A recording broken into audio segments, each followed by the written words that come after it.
So today I wanted to review Hellblade, Senua's Sacrifice.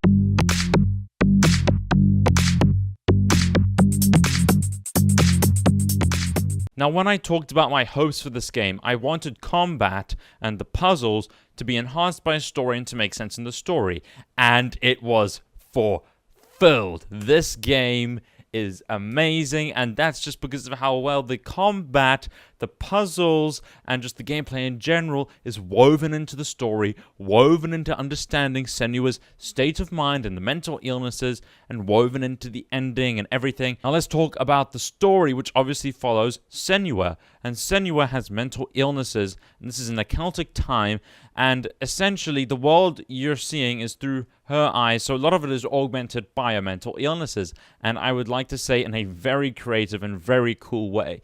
For example, there is a point in this game, and you will hear about it very early on, where something called the rot gets on your arm. It's like this black thing, and if you die enough times, it'll reach your head and kill you, and then your progress is gone. But what this is meant to signify is a mental illness, because that's not real. It's very clear that that's not real. It's just a random thing that's on her arm that is signifying her mental illness. This whole story is just about her battling the voices inside of her. Some are positive, some are negative. For example, there are voices in your head that during combat will tell you what to do, or not tell you what to do, but they'll give you cues. They'll give you very subtle hints. Behind you!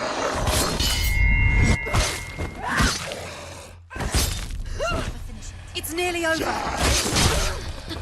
And also sometimes you'll just be strolling through an area, and like part of your subconscious, or the voices inside of you, some will be saying positive things, some will be saying negative things. And the great thing is how it's sound designed, because like the left part of your ear will be saying negative things to you, the right part of your ear will be saying positive things to you. It's wonderful. I love it. I just love the way the story is woven in this game. I love the way that you go through mental illnesses, and that her conquering each part of her mental illness is another step into the game. Now, the puzzles in this game, I said I wanted them to be reflected in a way of mental illness, in the sense that certain things will be hard for her to do that would be easy for most people. For example, just opening a door. Just opening a door will be difficult for her at times, because of the mental illnesses. That was one of the vibes I got from the trailer, and it's true. It's true. I love it. I love that you just get to this door, and there are these symbols that you have to figure out and learn for yourself, so you can open this unlocked door. Like if a normal person with no mental illnesses walked through that thing or tried to open that thing, it would open. That's what I love. I love that the worlds are morphed around by her mental illnesses. It's so great that there are puzzles that would never be there if it wasn't for her mental illnesses. It's just amazing. There's like also puzzles where you have to like piece together fragments of time so you can walk up a staircase or something like that. It's just so creative, and this is a one-of-a-kind game. Now let's talk about the combat.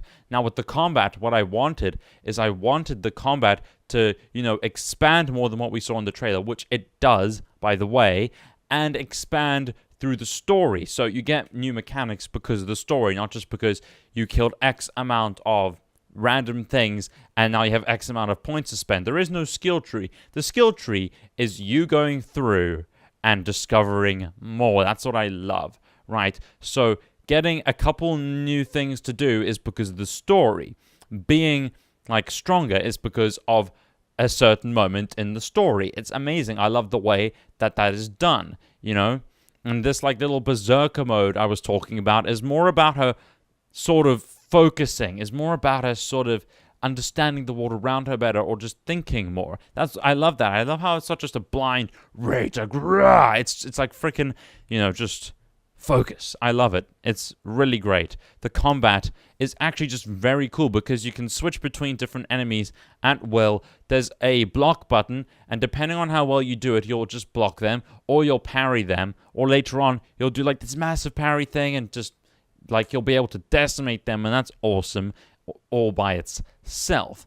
And the boss battles in this were also very unique. Just all around, the combat was great, especially because it was enhanced by the story. Everything in this game has a purpose in the story. That's what I love. The combat has a purpose in the story. The puzzles have a purpose in the story. And the puzzles aren't just the things on the door with, like, letters or symbols that you have to figure out to get through the door. There is a lot of that. Don't make a mistake. There is a lot of that. But there are more unique puzzles. One throughout like almost 3/4 through the game is pretty darn cool. There's like 4 puzzles you have to solve. And they're not like puzzles in like the generic sense, but they're definitely puzzle-y. Like you can tell that you have to wade through the way her mind thinks to do this. It's great. The way the puzzles happen are just wonderful. The voice acting was wonderful. Senua's voice actor was amazing. And what I also loved about this is the other actors. What I realized about a fifth into the game, like there were these people that would almost be come in front of you, just like as like a memory or like a vision.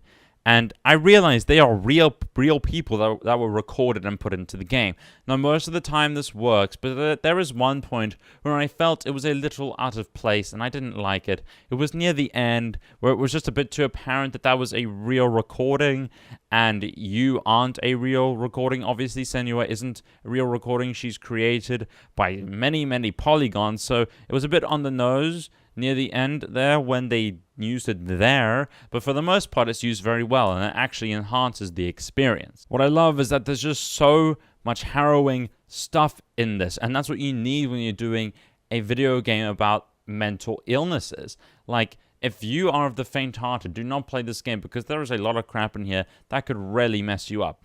Like, there is a sequence, and I won't say what happens, but there is a sequence, so let's just say it involves darkness, and that gets really intense at times, especially when you have to think about the permadeath that will come if you die too many times. Now, that being said, I played this game on hard, and I only died maybe around 4 times, but it crawled up to my shoulder by around the 4th death. So they clearly, maybe it was 3 deaths, I don't exactly remember, it clearly like climbs up quickly.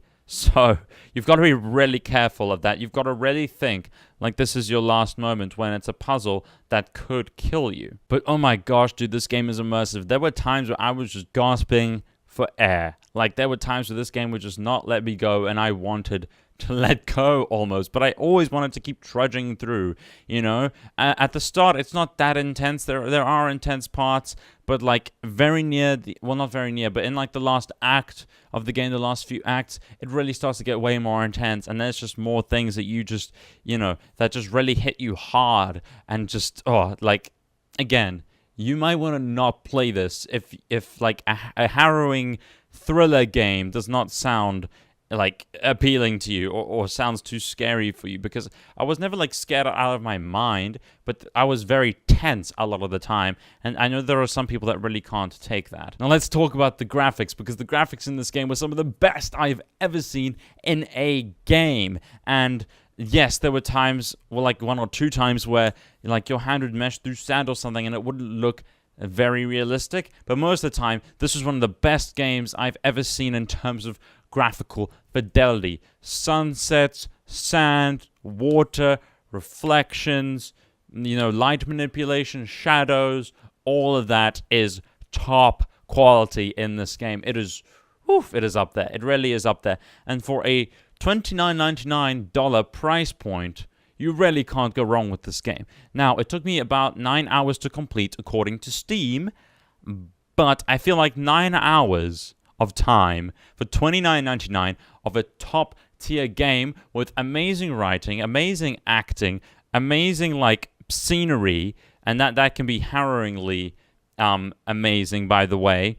Also beautiful scenery, a wonderful story, a just intense game all around, and a very emotional game all around. $29.99 is a steal for this. A steal. But before I give you my score, I just want to say there were times in this game where I was like, oh my gosh, what the hell is going on? Like, there'd be times where she's scratching that like thing that I forget what it's called, but like she's scratching that part of her arm, and I'm just like, oh, my arm feels weird. And like there'd be like things grabbing her out of the walls, and my hand would start to feel weird. I'm just one of those people that when there's a weird body part thing, that body part of mine feels weird. I don't know if that's something that other people experience, but just be ready for that if you're like me, and that can happen to you, because it's just, ew, I don't like it.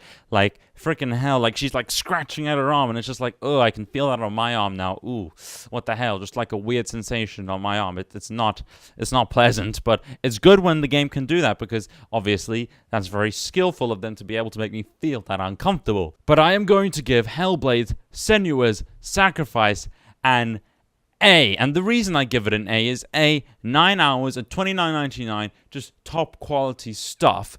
But no, not an A-, not an A+, an A. And the reason it gets an A is because the combat was great, but sometimes, just sometimes, it felt a little bit sloppy. Like someone would be on the ground and you'd be cutting them up, but you'd be cutting above them. That happened to me once. There were just some little tiny microscopic things that doesn't allow it to get that A+. Just for me, specifically, it's an A, not an A+. If I was being totally biased, though, I'd give it an A+. That was the experience it was for me. The ending nearly had me tearing up. It didn't. It was welling here and then just kind of sucked itself back up. But it almost had me tearing up. So, for me personally, if I am being very biased and not admitting to the couple flaws it had, the 1 or 2 flaws it had, then it's an A+ for me. But if I have to be unbiased, if I have to be completely unbiased and transparent, it's an A. Anyway, guys, that was my review of Hellblade: Senua's Sacrifice. So if you enjoyed this video, this has been Randy Andy. You know what to do, and I will see you in the next video.